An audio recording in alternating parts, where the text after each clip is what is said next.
LGBTQ, pride, সমকামী এই শব্দগুলো আপনি কখনো না কখনো তো শুনেছেনই। তারা অদ্ভুত অদ্ভুত জামাকাপড় পরে এবং রঙিন পতাকা নিয়ে তাদের অধিকারের জন্য মিছিল করে। এদের নিয়ে সোশ্যাল মিডিয়ায় অনেক কন্ট্রোভার্সিও আছে।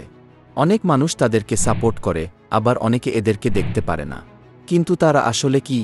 তারা কেন অদ্ভুত অদ্ভুত জামাকাপড় পরে, আর তারা কিসের অধিকার চায়? এই সব নিয়েই আমাদের আজকের এপিসোড, যার টপিক হল দ্য স্টোরি অফ এলজিবিটিকিউ।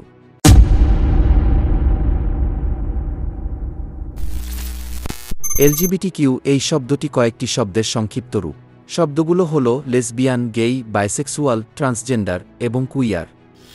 এবার চলুন এক এক করে এই শব্দগুলোর অর্থ জেনে আসি। লেসবিয়ান হল এমন এক নারী যিনি অন্য নারীদের প্রতি যৌন আকর্ষণ অনুভব করেন। গে হল এমন এক পুরুষ যে অন্য পুরুষদের প্রতি যৌন আকর্ষণ অনুভব করেন। বাইসেক্সুয়াল হল এমন ব্যক্তি যিনি নারী পুরুষ উভয় লিঙ্গের প্রতি যৌন আকর্ষণ অনুভব করেন। ট্রান্সজেন্ডার হল তারা যাদের জন্মগত লিঙ্গ পরিচয় এবং অভ্যন্তরীণ লিঙ্গ অনুভূতি একে অপরের সাথে মেলে না।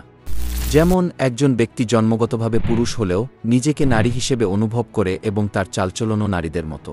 আবার নারীদের ক্ষেত্রে উল্টোটা। সর্বশেষ কুইয়ার হল এমন একটি বিস্তৃত শব্দ যা প্রচলিত লিঙ্গ ও যৌনতার বাইরের পরিচয়গুলোর জন্য ব্যবহৃত হয়, অর্থাৎ যারা এখনও নিজের যৌনতা বা লিঙ্গ পরিচয় সম্পর্কে নিশ্চিত নয় বা খুঁজে চলেছেন। এলজিবিটিকিউ হল এমন একটি কমিউনিটি যা এদের সবার প্রতিনিধিত্ব করে। কিন্তু এই ধারণাগুলো কোনো নতুন বিষয় নয়। প্রাচীন গ্রিসে সমলিঙ্গের মধ্যে ভালোবাসাকে সম্মানের দৃষ্টিতে দেখা হতো। এছাড়া রোম সাম্রাজ্যে সমলিঙ্গের মধ্যে সম্পর্ককে স্বাভাবিক মনে করা হতো। আবার ভারতে হিজড়া সম্প্রদায় দীর্ঘকাল ধরে সাংস্কৃতিকভাবে গুরুত্বপূর্ণ ভূমিকা পালন করে চলেছে। তবে তখন এইগুলো এতটা প্রচলিত ছিল না। এই কমিউনিটি সারা বিশ্বে সাড়া ফেলে মূলত রেইনবো ফ্ল্যাগ ইনসিডেন্টের পর। 1978 সালে গিলবার্ট বেকার নামের এক শিল্পী এলজিবিটিকিউ কমিউনিটির জন্য রেইনবো ফ্ল্যাগ তৈরি করেন। এই পতাকায় প্রতিটি রঙের আলাদা অর্থ ছিল, যেমন লাল ভালোবাসার, কমলা সুস্বাস্থ্যের, সবুজ প্রকৃতির এবং নীল শান্তির প্রতীক। আজ এই পতাকা বিশ্বজুড়ে প্রাইড বা গর্বের প্রতীক হিসেবে পরিচিত। তারপর থেকে এলজিবিটিকিউর সদস্যরা এই রঙিন পতাকা নিয়ে সমাজে তাদের অধিকার আদায়ের জন্য বিভিন্ন মিছিলে এবং প্যারেড করতে শুরু করে। আবার তারা প্রতিবছর জুন মাসকে প্রাইড মান্থ বা গর্বের মাস হিসেবে পালন করতে শুরু করে। কিন্তু তখনকার মানুষ এগুলো এত একটা সিরিয়াসলি নেয়নি। তবে ধীরে ধীরে তারা সারা বিশ্বে ছড়িয়ে পড়ে। এবার প্রশ্ন হল, তারা তাদের অধিকার আদায় করতে কতটা সক্ষম হয়েছে। 2001 সালে নেদারল্যান্ডস প্রথম দেশ হিসেবে সমলিঙ্গের বিবাহকে বৈধ ঘোষণা করে। এরপর থেকে বর্তমানে 30টিরও বেশি দেশ এই আইন প্রণয়ন করেছে। তবে আমাদের দেশে পূর্বে এই সংগঠনটি এত অ্যাক্টিভ না থাকলেও বর্তমানে তারা অনেক বেশি অ্যাক্টিভ হয়ে গিয়েছে।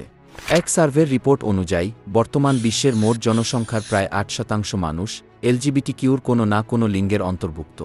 ভারতের অবস্থা তো এত খারাপ যে 2 দিন পর পরই কোনো গেই দম্পতির বিবাহের খবর ট্রেন্ডিংয়ে চলে আসে। আর খুশির শহর কলকাতায় তো মানুষের চেয়ে এদের সংখ্যা বেশি মনে হচ্ছে। এবার প্রশ্ন হল, এরা কি সমাজের জন্য ভালো নাকি একটি হুমকি? আসলে এমন অনেক মানুষ আছে যারা এদের বিরুদ্ধে। এর প্রধান কারণ হল ধর্মীয় বিশ্বাস এবং সামাজিক দৃষ্টিভঙ্গি। তাদের মতে কেবল বিপরীত লিঙ্গের সম্পর্কই প্রাকৃতিক ও সঠিক, এবং এর বাইরে কিছু থাকলে তা অস্বাভাবিক বা বিপজ্জনক হতে পারে। আবার অনেকে আছে যারা তাদেরকে সাপোর্ট করে।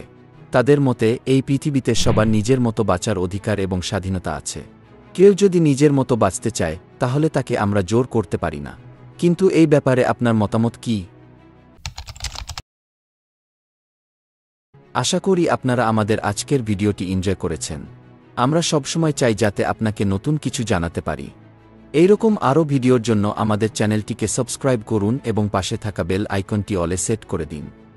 ভিডিওটি ভালো লাগলে শেয়ার করুন এবং ভিডিও সম্পর্কে আপনার মতামত জানান কমেন্ট সেকশনে। দেখা হবে আমাদের নতুন কোনো ভিডিওতে। সেই পর্যন্ত বাই বাই।